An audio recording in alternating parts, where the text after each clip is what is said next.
welcome back to The Move, JB, and everybody listening. We did not expect to be sitting here today.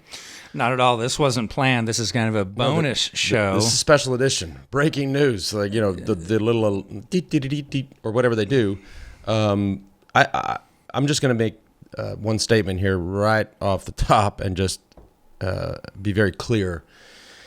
What we witnessed today from Chris Froome was probably one of the most monumental rides that we may ever see. And I don't want to make it too grandiose, but it's certainly the biggest ride we've seen in the last decade. Of course, we're referencing stage 19 of the Giro, where we kind of had ruled out, a lot of people had ruled out Chris Froome. It just didn't look like it was going to happen for him. Including yours truly. I mean, but his race was over, and I think in his own head he thought the race was over. But I think what's interesting is before what we saw today, which again, epic ride. Words cannot say enough for that that type of effort.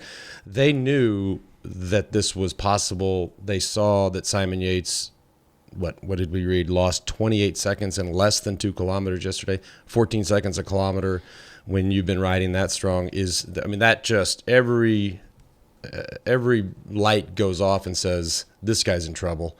My sources at Team Sky tell me that this wasn't random. This wasn't like, oh my God, he's getting dropped, because of course they can see that he's getting dropped. This was planned. This was, we are going to go to the front on the Sestriere, the climb, the hard climb that eventually turned to gravel or dirt. And we're going to set an extremely high tempo, which Simon Yates was then shelled from. And shelled fast. We need to let everybody know, so that we actually have a lot of people who listen to this podcast and haven't watched it and don't even intend to watch it. But, I mean, Yates just crumbled, and it went from a minute to 2 minutes to 10. And before you know it, he was 14 minutes down, and Lance is blowing up all of our phones this morning going, are you watching this? Like, I was just DVRing. That's because my phone was blowing up. I mean, it was insane, the amount of inbound data coming to my phone just because of, this just isn't, look, I'm really surprised by this. I'm also really impressed that the Sky director, Nicolas Portal, when asked just a few days ago, who they were looking to in week 3, and we've talked about what week 3 is like. It's not like weeks 1 or 2, who they were worried about, who they were focused on. He did not even mention Simon Yates. Here's a guy who's done whatever he wants to do in the bike race. He's completely dominated. He has the pink jersey, and we all thought Chris Froome's race is over. The director says, no, he can't survive the 3rd week. And He was exactly right. So you got to give it to him for just straight up calling it. So a lot of those team meetings throughout the last week or so, week and a half, they're probably sitting there going, hey, we're racing our own race here. Just wait till week 3. It didn't feel that way. It certainly did. You're right. No, I didn't feel that way. And I mean, he won on the Zoncolan and then had a down day the day after. I think the combination of seeing Simon Yates really on the ropes in a big-time way yesterday, and then also, look, they're in a position where, what the fuck, what do they have nothing to lose. Like, why not? It kind of felt like when Froome won on the Zoncolan, that was like, hey, at least I'm going to win a stage at the Giro. Didn't it seem like that sort of, like, at least I'm going to walk away with this? It felt like it to me, but we don't know what he was thinking, but that type of ambush is what you get to do when you're 3 minutes down or whatever. And really you have nothing to lose. And so I just don't think, but there were a lot of losers actually today. Obviously Simon Yates was a loser. Tom Dumoulin was, although I'm going to talk about him and I'm going to talk about him for tomorrow, he lost the Giro today, but and I'm not trying to be critical because, here's the question. The question is, if it's 80K to go in the race and the best rider in the world makes the move, do you try to follow him Or do you say, okay, that seems a little early. This is crazy. No way he can. All the things that are easy to say in your head. We can bring him back. We can chase him down. He can't sustain this. But the reality, and here's the reality. Okay, and this is the truth, and this comes straight from within that team. He could not follow, so he had no choice. So for the people that sit there and say, he could have gone with him, but he chose not to. So therefore, it was not an option. Tough luck. It wasn't an option. Yeah. On the heels of Sky's acceleration, the tempo they set on the climb, and Froome making the move, he couldn't go. Yeah. So if you can't, then and then okay, right. Part two is he's then stuck and again, just like happened the other day, right? He's stuck with a group of 4 or 5, 2 of which are guys that are competing for the white jersey, the young riders jersey. So they don't want to do too much because they're playing each other, watching each other. So he's there doing the lion's share of the work, and tough place to be. Dumoulin even gets nipped at the end for some extra seconds because they sat on his wheel the whole time. Yeah, which, by the way, again, you have guys competing for. There's a lot of interest here, so it is a dog eat dog world at that point. But I'm sure that did not make him very happy. Right. But what I would say is look, this has been a crazy race, and I want to spend some time talking about Simon Yates, who I think thus far has made it a crazy race and made it very exciting. I didn't warn, but we spoke about this in the last show. I was worried that he was doing too much, and he was too good. Not too good in the suspicious sense, just too good that there's no need. There's no need to. We'll get into it in just a second, but tomorrow is not a flat stage. We're not riding into Rome and sipping champagne. Tomorrow's a legit stage, 214 kilometers, 3 big mountains, uphill finish. Chris Froome's great. He's the best rider in the world, but what he did today. He's going to pay for it. Homeboy burned some matches today. Yeah. I'm just telling you. And they're going to be in defense mode tomorrow. And so you just, then if I'm Tom Dumoulin, I go to bed going 40 seconds. Anything can happen. Mm-hmm. As I was watching all this unfold today, I thought about 2 things that you talk about a lot. And one is the strength of a team. Mm-hmm. That freight train of Sky just peeling off guys was awesome. Right? Can I just say one thing? Stop you right there. So because you're right, and what we're going to see tomorrow is now it's going to be flipped tomorrow. Mm-hmm. Like I said, they're going to be playing defense. So if you're Tom Dumoulin, Team Sunweb, then it's your responsibility to try and do that. Are they strong enough to do that? That then is the question. Yeah. And so they have to if they want to win the race, they have to try to duplicate and replicate that. And so that's the $100 million pink question for tomorrow. And so that's it. Another thing you bring up a lot that I think a lot of us don't fully grasp, you talk about the maturity in the years to be a Grand Tour leader. Mm-hmm. And this is what we're seeing in 25-year-old Yates, not ready for that 3-week load. I mean, what? I'm not Simon Yates. I'm not with him. I'm not watching him. I'm not asking him every hour, how are you feeling? He could have won this bike race.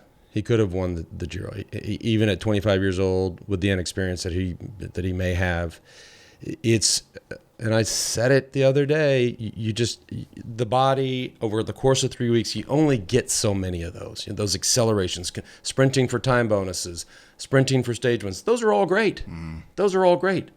But boy, I can point to 3 or 4 that we can just. That didn't matter. I mean, it was badass to watch, and it was impressive, and it looked great on TV, but it didn't matter. He didn't need to do that. When he should have been conserving energy everywhere he could. Ideally. But again, that's the mistake. So physically, even as a young rider, he has the skills and the body to do it.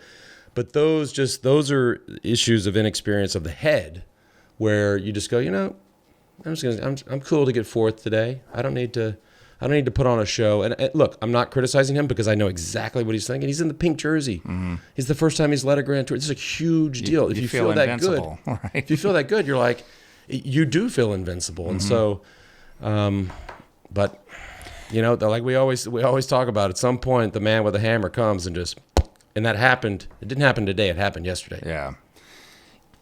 Fill us in more on we've touched on it a little bit, but it really plays in. Again, this is about maturity and what the taxing involvement of a 3-week tour. What was it like for Yates to deal with being in the pink jersey day in, day out? Okay, yes. That probably weighed heavily on him as well. It's a great question, and it's look, let's just call it the weight of the jersey.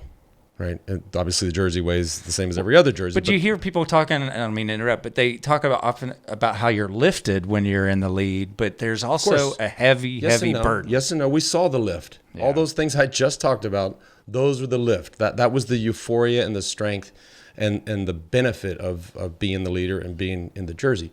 Now, you just can't ignore the weight of it and the consequences and the obligations that come with being in the jersey, whether it's pink or red or yellow or whatever color it is. There's just a lot that comes with it. Just imagine that everything in your day, from the moment the race finishes, everything in your day from that point on is an hour later, because he finishes the race. He has mandatory doping control. He probably has some sort of press obligation. He has the podium. So this boom, it's all getting pushed back. Meanwhile, his rivals are already headed to the hotel. They're already getting massage. Legs in the air. Yep. And they're eating dinner at 7:30 or 8. Mm-hmm. He's having dinner alone, 8:30 or 9. And so it just adds up, and it and these aren't. It's not as if it's stressful. It's just an issue of schedule. And so, Chris Froome, yes, he probably had control, there at the Zonkel or whatever, but the rest of the time, bam, straight back to the hotel, unless he was selected random or whatever. But it adds up. You've always joked that head hits the pillow, you're out, no matter what's going on in the world. But probably a lot of. By the way, 94% sleep efficiency last night with my Oura ring. 94%. I don't know. Anybody? What is an Oura whatever? ring?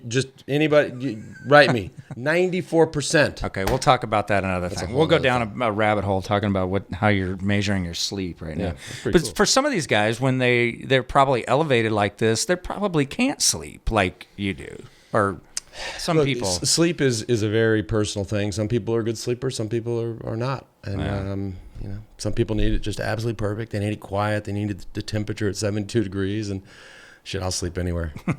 So all that being said about the extra hour, the extra commitments, that's what Froome's dealing with right now.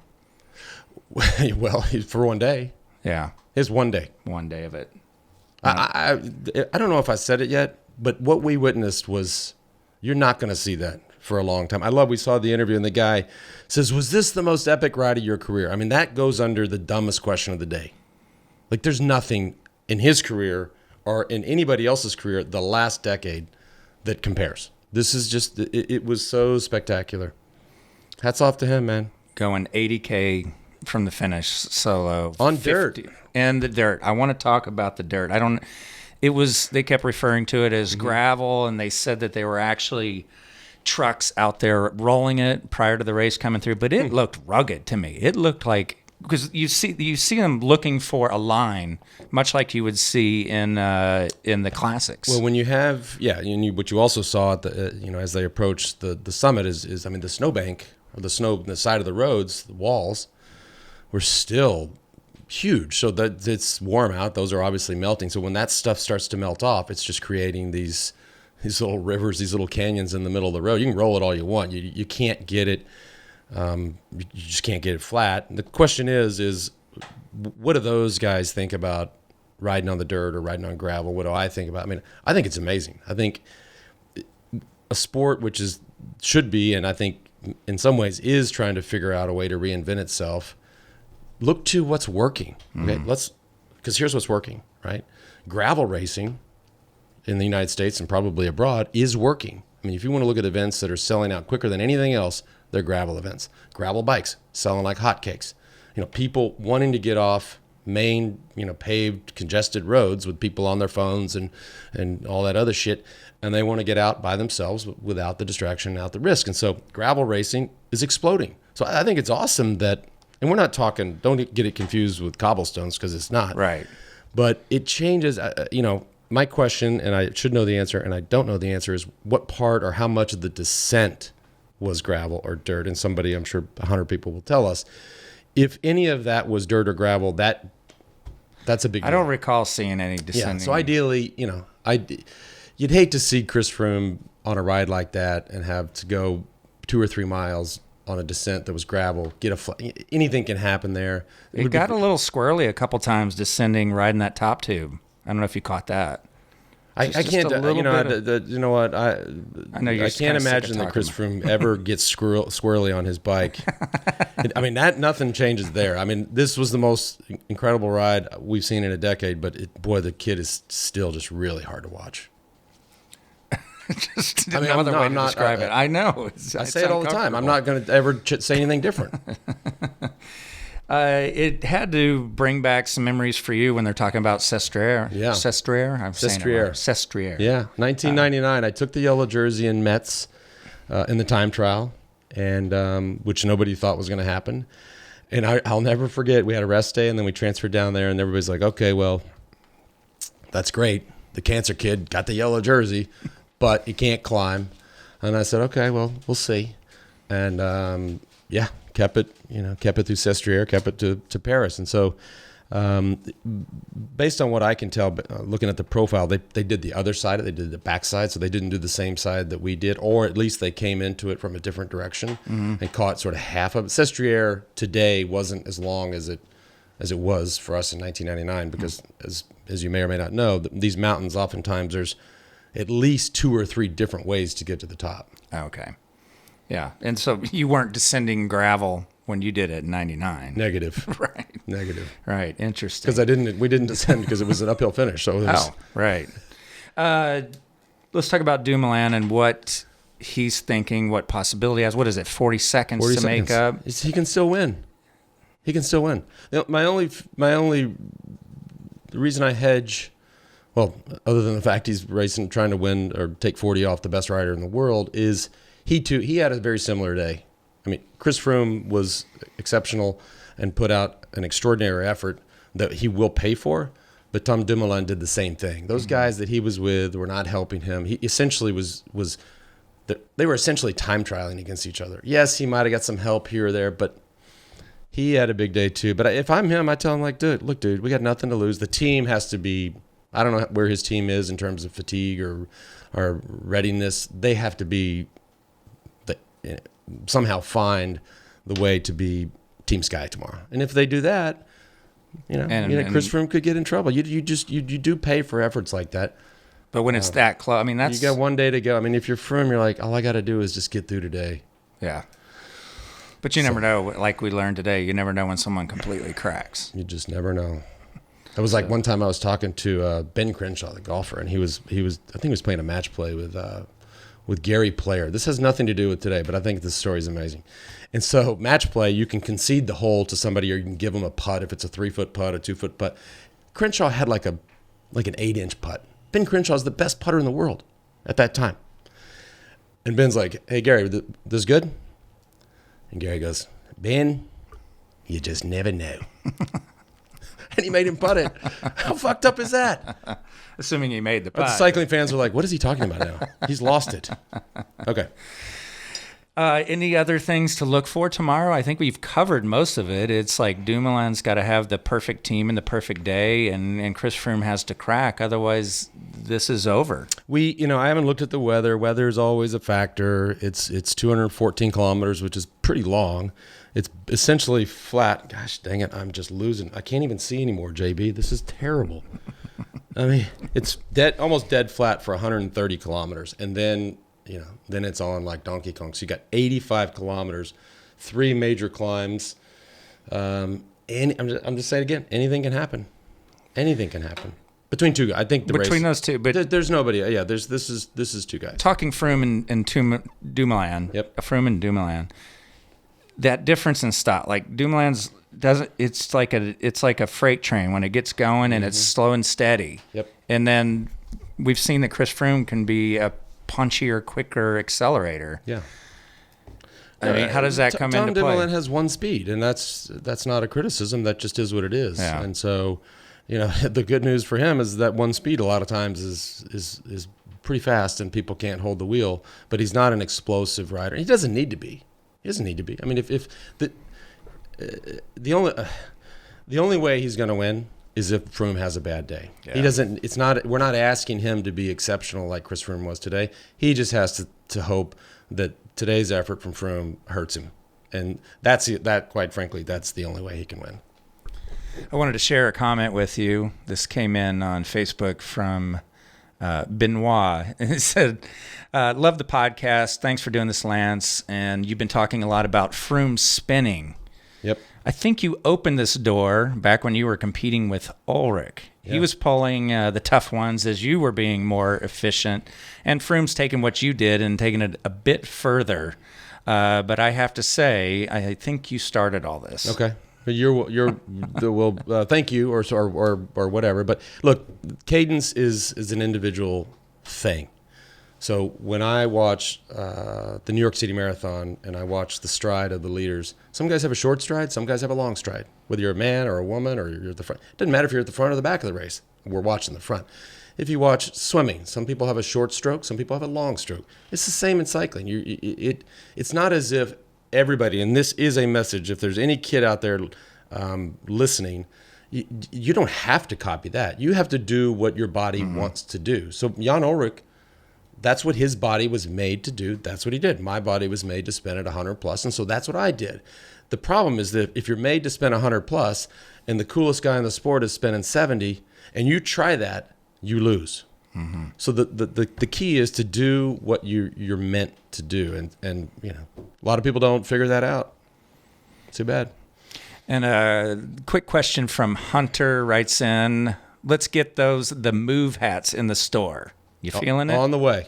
We have a lot. We have a lot of new a lot of new swag coming. We're hustling to try to get everything together, but July is obviously a big month. The We Do store will be full and robust and completely different than it has been before. And so there's stuff, I mean, everything from this hat to new the Move hats to new tees, just a lot of cool stuff. I don't want to peek too much under the... No, it's all in the works, and Hunter and anybody else listening, you can go to wedo.team and sign up for the newsletter.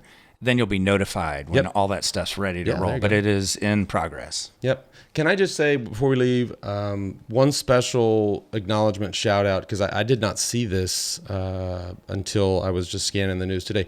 Andy Hood, who's covered cycling for a long time. Sorry, Andy, you're not that old, but not young either. But he's been around a long time. He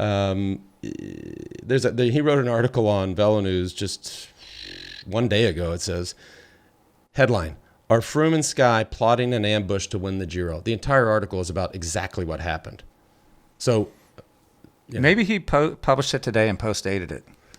That would be that didn't happen, but hats off. He called he called it. He called the move, and that's what you get. I love when you have a sport that's covered by guys who know what the fuck they're talking about. Mm-hmm. Like don't give me these guys that don't know a breakaway from a baguette.